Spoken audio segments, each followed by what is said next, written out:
Hey boys and girls, welcome to Levy School.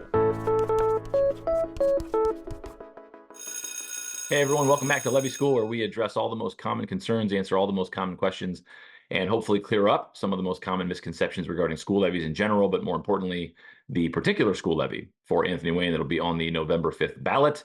This is a special home edition of Levy School, so I apologize in advance if the audio and video quality are not up to our normal standards. But early voting starts this week. Some information came out from the school system at the end of last week that has people asking a lot of questions. So I had to put a bit of a rush job on this episode. I also apologize in advance that my normal Levy School partner in crime will not be on this video with me because it's 6:30 in the morning and I'm in my bedroom, and that would be weird.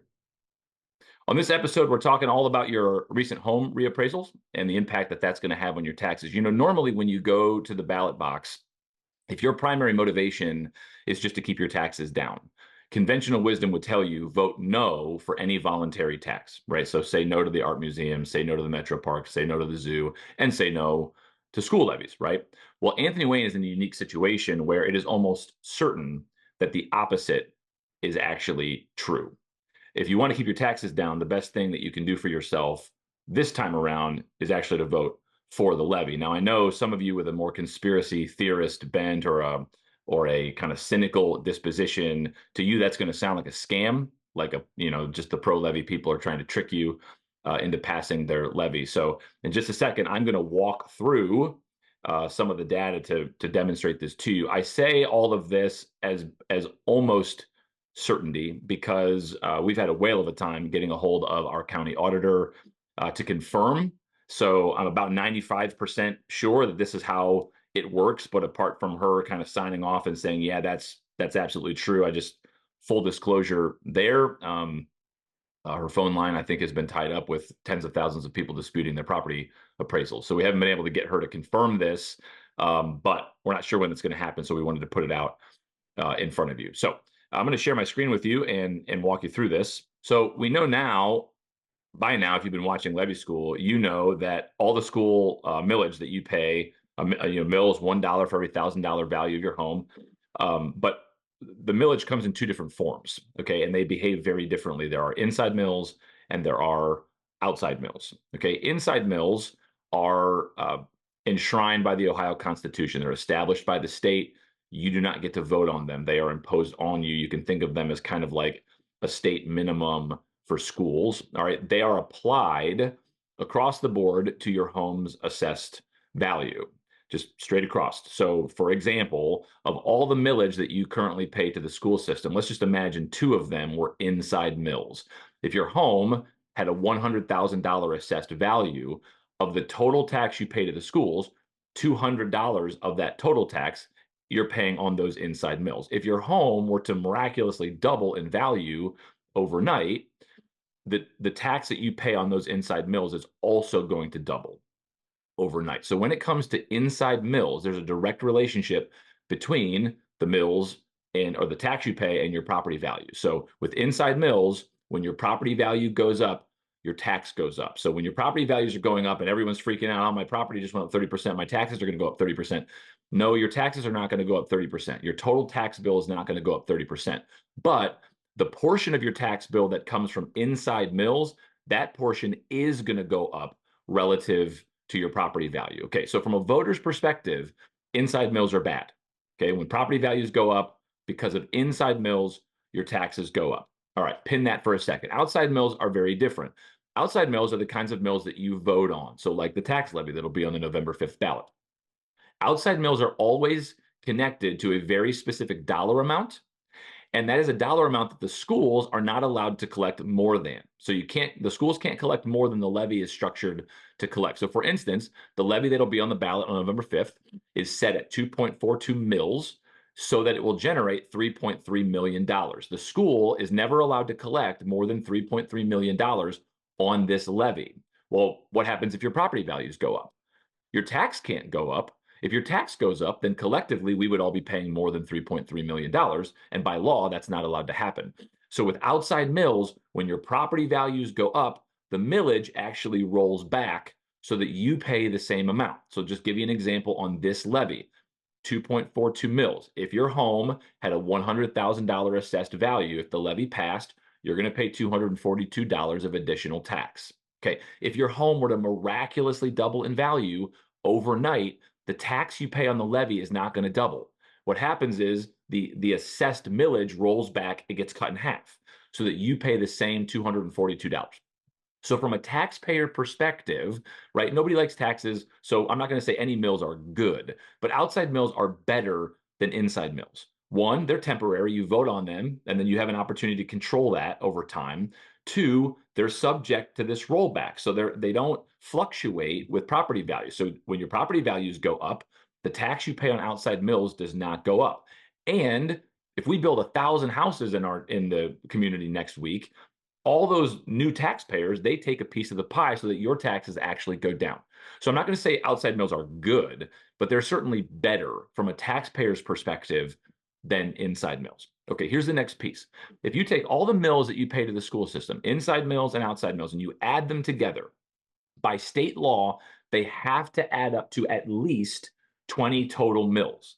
They can add up to a lot more than 20, but by state law, they're not allowed to add up to less. It's what the state calls the 20 mil floor. Now, most school districts in our area aren't anywhere near the 20 mil floor. So, for instance, you can see here, Oregon's at about 33, Toledo's at about 35, Springfield 35, Sylvania 39, Washington 44, Maumee's at 42, Ottawa Hills is at 72. So most of the school districts in our area are not anywhere near the 20 mil floor. And I imagine the reason for that is their property values have not skyrocketed over time, because remember that causes your outside millage to roll back. And they probably have a lot of outside mills on their books, meaning they've passed a lot of levies in the history of their school system. So they've got a lot of outside mills on their books, and their property values have not caused that millage to roll back. So they don't get anywhere near that 20 mil floor. But every once in a while, you get an area where, largely because the school systems are so good, property values consistently go up. And if that school system does not have a long history of passing a lot of levies, there's not a lot of outside millage on the books to roll back. So what little millage they have starts rolling back as property values go up. And eventually you start to flirt with that 20 mil floor. And that's the situation that Anthony Wayne is currently in. Right now, Anthony Wayne is operating with just under 22 total effective mills. Now, this is why this is so important. All of us just got a new property appraisal. And while the county auditor has not confirmed the number and won't confirm the number until long after the election, this is why this is important for you to consider this right now. The number that's floating around out there in Lucas County is that on average, properties are going to go up 29.5%. So let's just use 30% to make the math a little easier.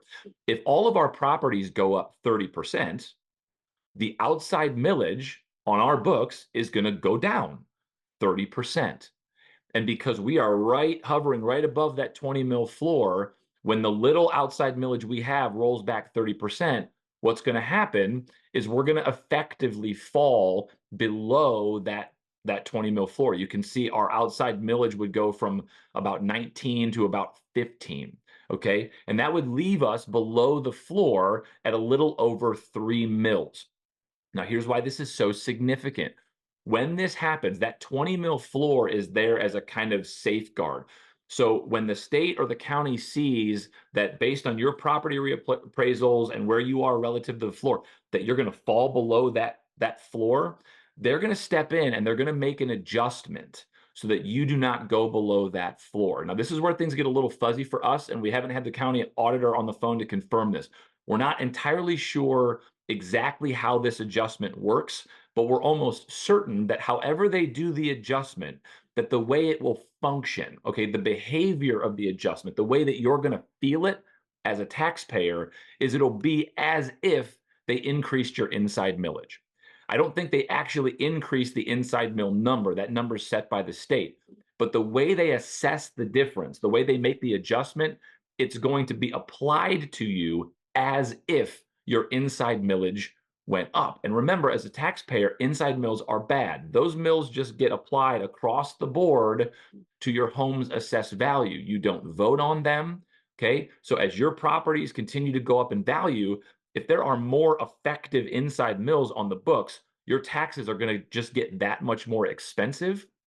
And in addition, Inside mills, you don't vote on them. They're not subject to rollback. So this is kind of it may not be permanent, but it would at least be an indefinite situation. And some version of this is going to happen whether you like it or not. It's out of our hands. We are hovering right above the 20 mil floor. Our property values are going up. We are going to fall below that floor, and the state is going to make this kind of adjustment.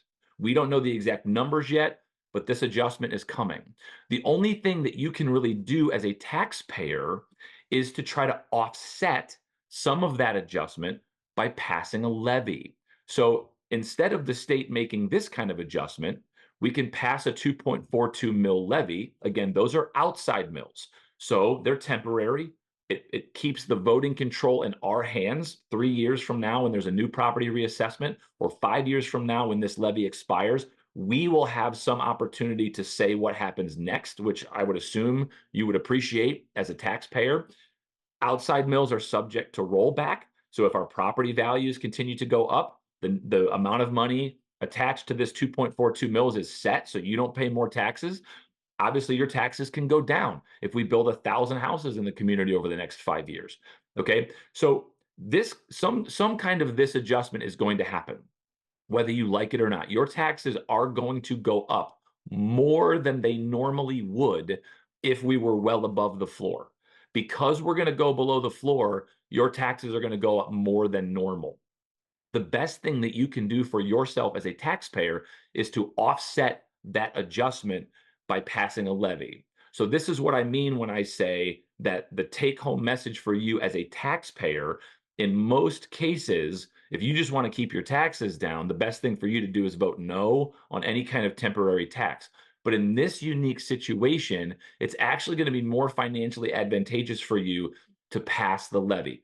I think it'll be better for you in the short run. Again, we can't totally confirm that yet. I know I put some numbers out on social media a few days ago. That was a little premature of me. I think that math is right, but we can't confirm it yet. But what I am certain of is, even if not in the short run, in the long run, passing the levy is going to be much better for you. It keeps the voting control in your hands. Outside mills are subject to rollback. Development will help you. Your taxes can go down. If we just allow the state to make the adjustment itself, it's going to end up being more expensive for us as taxpayers. I think both in the short run, but certainly in the long run. So the take-home message here from Anthony Wayne for Kids is the best way for you to keep your taxes down is to vote yes for the levy. As counterintuitive as that sounds, that's this unique situation that we're in. I got involved in the levy campaign because I wanted to make sure that the schools would have the revenue they needed to operate effectively. With the new information that's come out, it's starting to look like the schools are probably going to get the revenue they need regardless of whether the levy passes or not. But if the levy fails, I actually think that's going to be more expensive for you as a taxpayer. So now my motivation has shifted a little bit. I want the schools to get the money they need, but I don't want that to cost you as a taxpayer any more than is absolutely necessary, because I know that tax increases are really burdensome, especially to people on fixed incomes or people who are on the lower end of the socioeconomic range. So the way things are looking, your taxes are going to go up more than normal because Anthony Wayne is hovering right above that floor.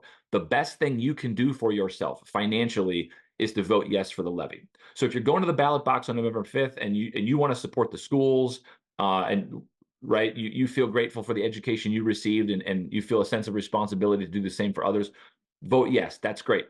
If that's not your motivation, if you don't really care about the schools, you're not interested in supporting the schools, all you want to do is keep your taxes down, as counterintuitive as this sounds, the best thing you can do for yourself is also to vote yes for the levy. In theory, this levy on November 5th should pass 100% to zero. There's really no financial incentive to anyone voting no. So regardless of your motivation, I hope that you will join us on November 5th and vote yes for Anthony Wayne Schools. Thanks for watching Levy School.